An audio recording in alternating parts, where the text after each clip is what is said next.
sand. Hitler is on the brink of doing what Napoleon failed to do: conquer Russia. For the Russian people, the war is an unbroken agony of siege and defeat. In Leningrad alone, 350,000 civilians die of starvation. Russia reels and calls on her allies for help. Open a second front, cry the Russians, hoping to divert the German divisions at the gates of Leningrad, of Moscow, of Sevastopol, of Stalingrad. The German guns keep pounding.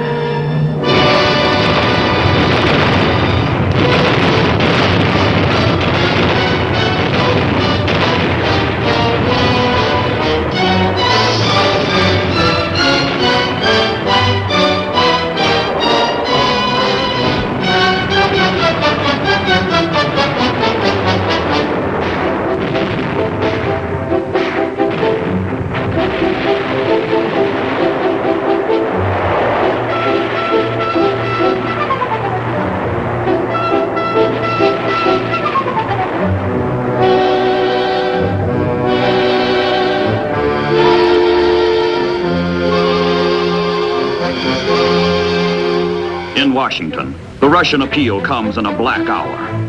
Everywhere there is victory for the Axis. Nowhere can the democracies do more than hold their own. Action, bold, decisive action, can no longer be delayed. Roosevelt and Churchill must strike. But where? How? The statesmen of democracy ponder the issues and decide. Invasion, a second front. The orders go out to America, to England. The transatlantic planning begins. Target, top secret. In England, General Eisenhower, newly appointed American commander for Europe, directs the overall strategy. The United States has been at war only a few months, and her means as yet are limited. The Marines on Guadalcanal need all they can get. But the pressure of events is inexorable. The Allies cannot wait, and time will not wait.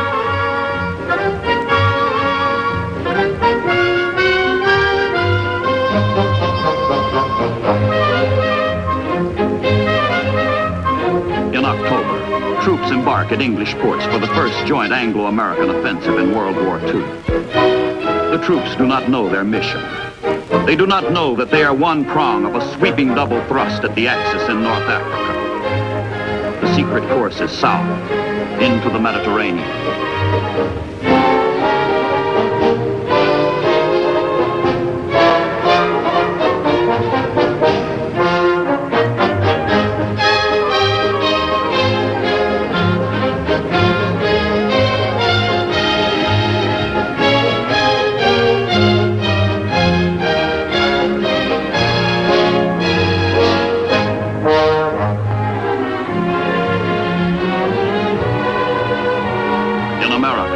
The other prong of the assault is hurriedly forged at East Coast forts, where untried and untested troops, fresh from civilian life, are brought together for the greatest amphibious operation yet attempted.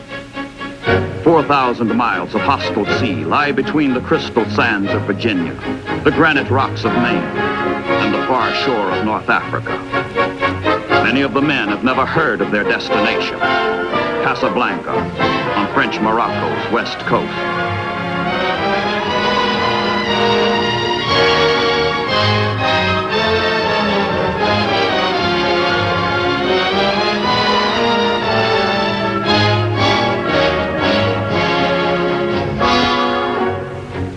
Most of the troops have never been to sea before, and half the young sailors of the convoy are sailing the ocean for the first time.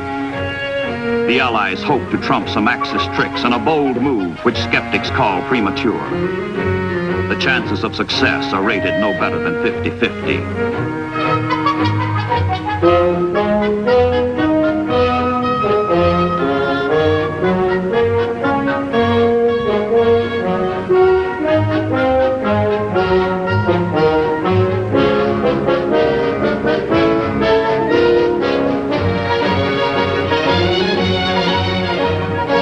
Admiral Hewitt commands the American task force.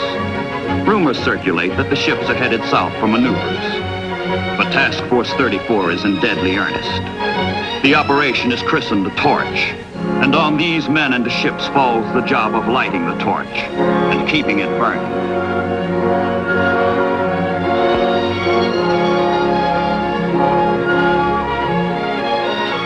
From America, from England, 650 ships and the 2 convoys plod their precarious way, converging slowly on the whole northwest corner of Africa, moving jointly toward the target. Zigzagging past the submarine packs by day, steaming straight by night, the ships make the longest voyage ever ventured by an amphibious force. Get the soldiers across the vast and perilous sea safely. Land them on the barren and uncertain beaches safely. That is the sailor's job.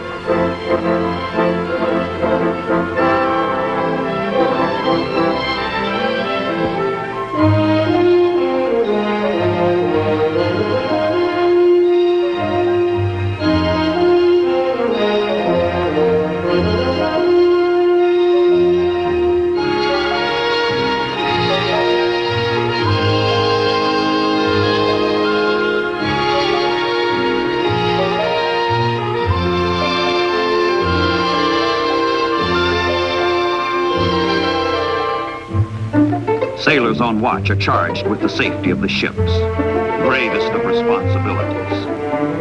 But in the transports, the troops have little to do except relax, fool around, wait, and try to forget what is ahead.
Briefings, discussions prepare all hands for the coming invasion.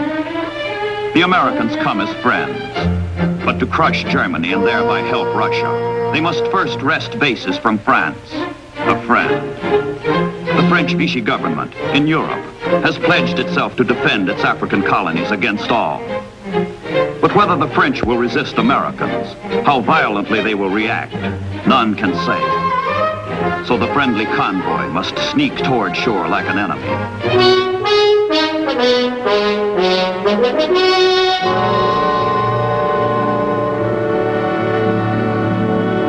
Now the convoy lies off the coast of High Barbary. Beyond lies Africa. President Roosevelt announces the landings to the French by radio and asks their help. Then General Eisenhower urges the French to turn their searchlights skyward as a token of welcome. All hands hope and pray there will be no resistance.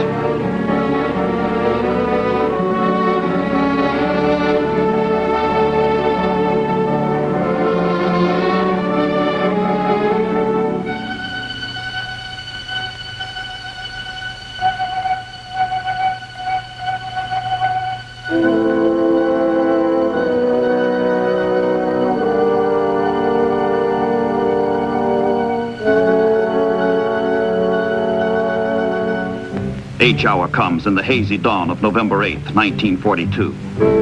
The troops go ashore, still uncertain whether they will be welcomed or resisted, embraced or shot.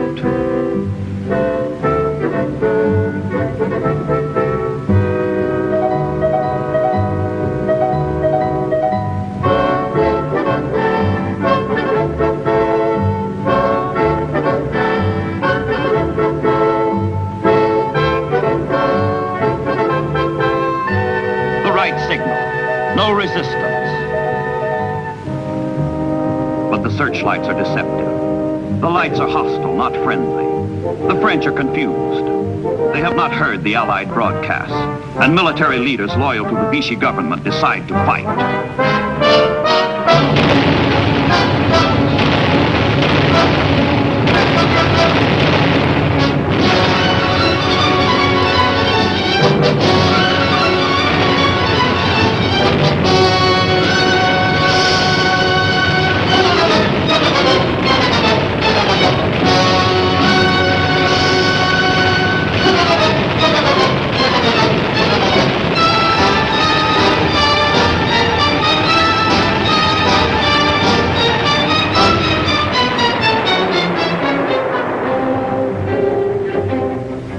For the landing troops, no doubt remains now. They will be resisted. The shores are hostile. The French are fighting. But the assault proceeds as planned, and the troops head for shore on either side of Casablanca, the target. And lying at anchor in the harbor of Casablanca, more trouble. Ships of the French Navy.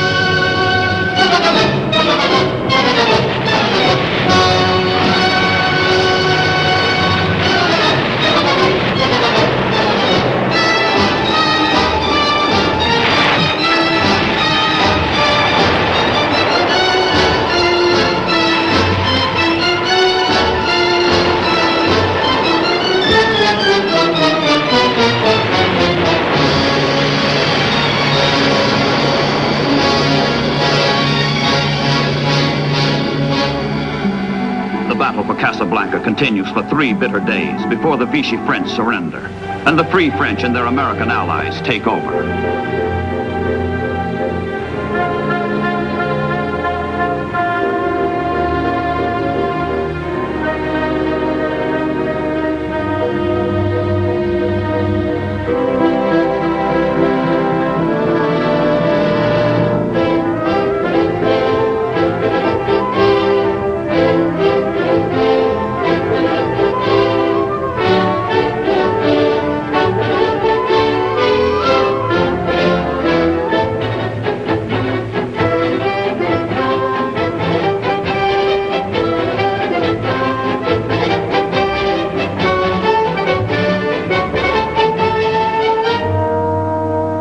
Casablanca's harbor, a major prize.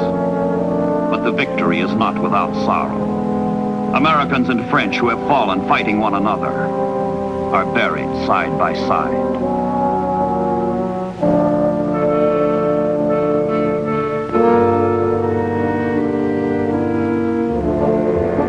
A German commission sent to negotiate with the French is trapped in Casablanca. This, says the general who heads the delegation, is the worst setback to German arms since 1918.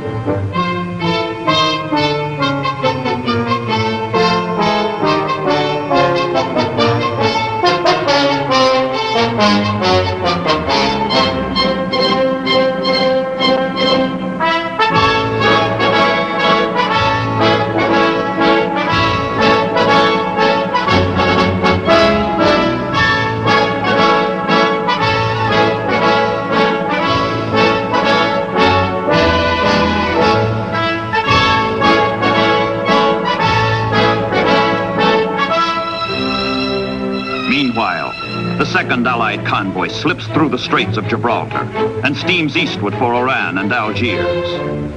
In Oran, there are vital airfields and an important road network. Algiers is the economic, political, and military center of the entire area. If the convoy can survive the Mediterranean gauntlet of submarines and bombers, all of Northwest Africa will fall into Allied hands in one swift stroke.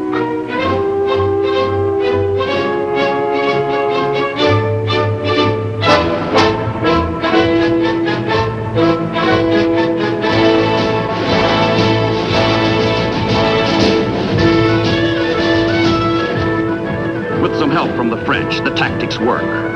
The landings are the first major Allied victory in the war against the Axis. 3 days after the first troops touch the beaches, French North Africa is a fighting ally. The French themselves are now free to join the march against the common enemy.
At their newly won seaports, the Allies begin the enormous buildup of supplies in preparation for the ultimate conquest of all North Africa.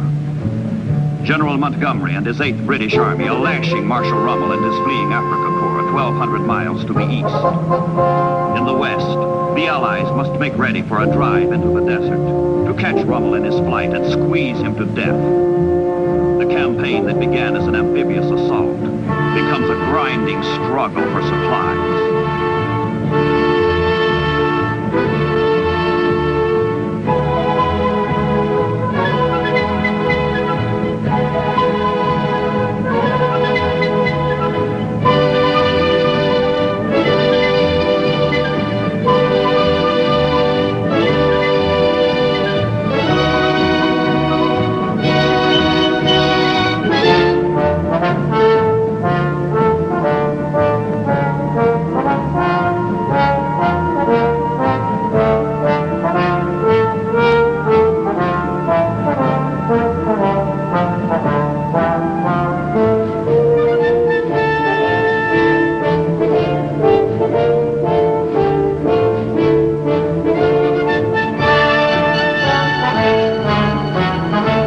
Showdown for the Mediterranean is on.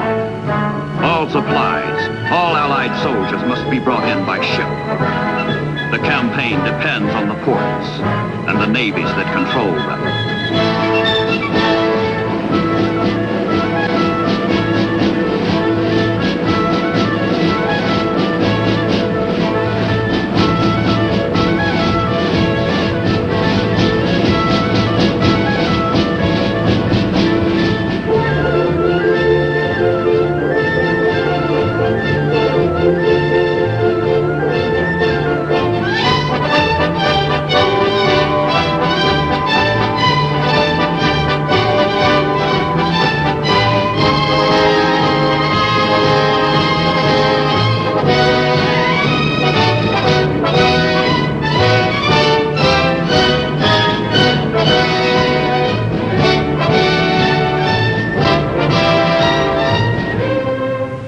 The British First Army spearheads the race toward Tunis and Bizerta, key ports in Rommel's rear.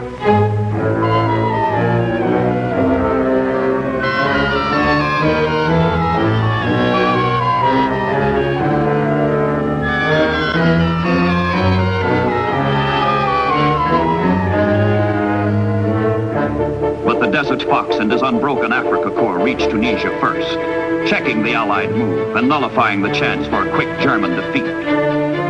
Rommel's dream of taking Suez is shattered, but the Nazis still have a firm grip on North Africa. They will not let go. Into Tunisia, across the Mediterranean narrows from Sicily, the Axis High Command sends streams of transport planes to reinforce Rommel.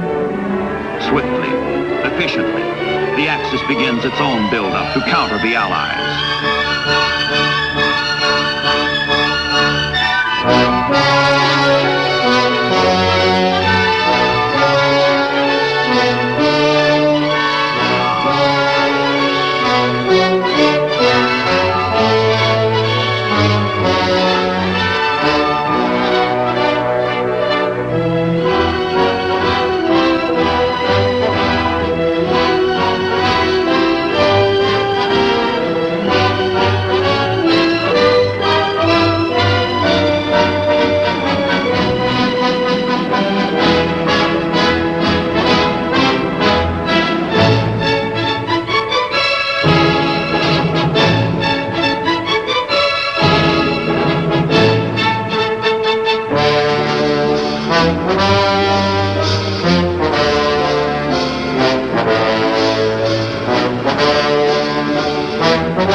Are now pushing Rommel from both ends, from the east, from the west, and they keep pushing him, and pounding him, and pushing him.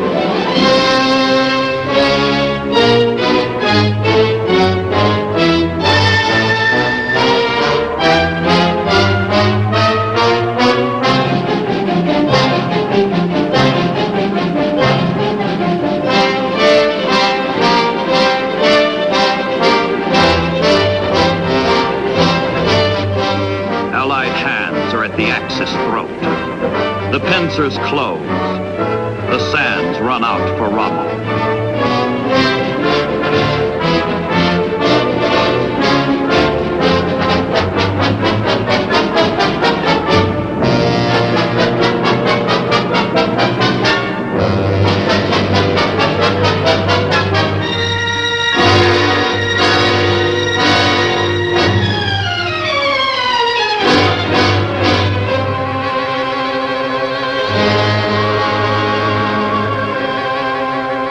Death of the Africa Corps. End of the Axis in Africa. Defeated in the Mediterranean on sea and sand. Its obituary is written in the names of supply ports which it could not hold, which marked the road to disaster.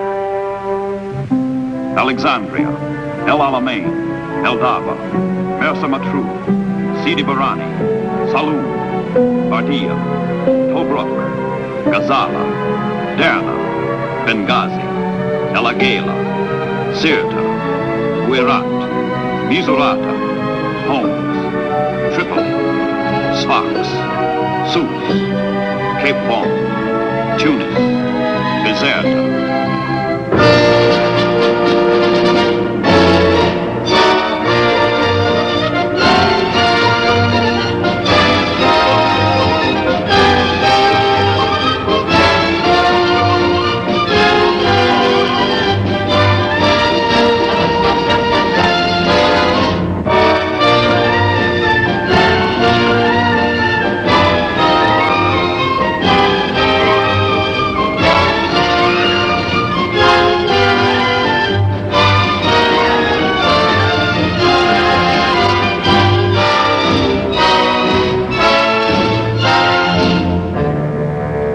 250,000 Axis prisoners. With the 300,000 additional Germans lost at Stalingrad, the face of fascism shows the first furrows of defeat. It is not yet the beginning of the end, but it is the end of the beginning.